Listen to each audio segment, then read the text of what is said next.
Descubre cómo los números naturales son la clave para entender el mundo que te rodea, desde contar tus pasos hasta el precio del súper. Hola, futuros cracks de las mates.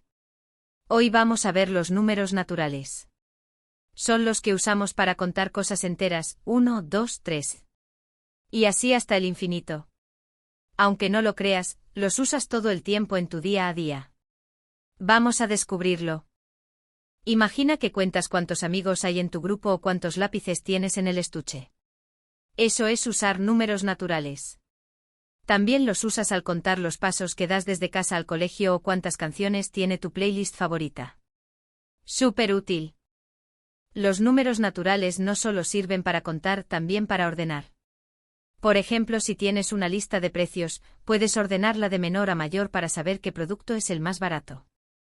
O si buscas un plan de móvil, comparas precios para elegir el mejor. A veces nos encontramos con números muy grandes. ¿Sabes leer el contador del agua de tu casa? Esos números nos dicen cuántos litros habéis gastado. Son números naturales grandes que nos ayudan a entender nuestro consumo. Es importante saber leerlos bien. Otro ejemplo de números grandes es el cuentakilómetros de un coche. Indica cuántos kilómetros ha recorrido el vehículo. Es un número natural que crece con cada viaje. Nos da información importante sobre el uso del coche. ¿Y qué me dices de la población de una ciudad?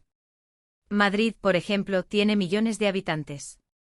Es un número natural gigantesco que nos ayuda a entender el tamaño de las ciudades. Imagina contar a cada persona. Por suerte, los números lo hacen fácil. A veces no necesitamos saber el número exacto, solo una idea aproximada. Eso es estimar. Por ejemplo, ¿cuántas baldosas hay en el pasillo de tu casa?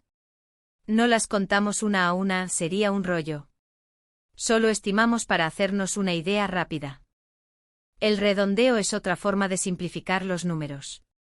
Cuando compras algo, el precio total a veces se redondea al céntimo más cercano para facilitar el pago. O si un número tiene muchos decimales, lo redondeamos para que sea más fácil de usar.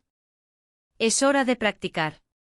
Imagina que compras una goma por 75 céntimos, un lápiz por 1 euro y un cuaderno por 2,50 euros. Ordena estos precios de menor a mayor. Piénsalo bien. Segundo ejercicio. La ciudad A tiene 1.250.000 habitantes y la ciudad B tiene 980.000 habitantes. ¿Cuál de las dos ciudades es más grande? ¿Y cuántos habitantes más tiene la ciudad más grande? Demuestra lo que sabes. Último reto. Un corredor ha dado 5 vueltas a la pista. Cada vuelta mide 400 metros. ¿Cuántos metros ha recorrido en total? Si su amigo ha dado 3 vueltas, ¿quién ha corrido más y cuántas vueltas de diferencia hay? Genial. Hemos visto cómo los números naturales son súper importantes en nuestra vida diaria, para contar, ordenar, leer números grandes, estimar y redondear. Ahora ya estás preparado para usarlos como un experto y para tu examen. Sigue practicando y nos vemos. Has terminado el capítulo 1. Puedes ver el siguiente capítulo o hacer el cuestionario para practicar este tema. Los enlaces están en la descripción y en la playlist.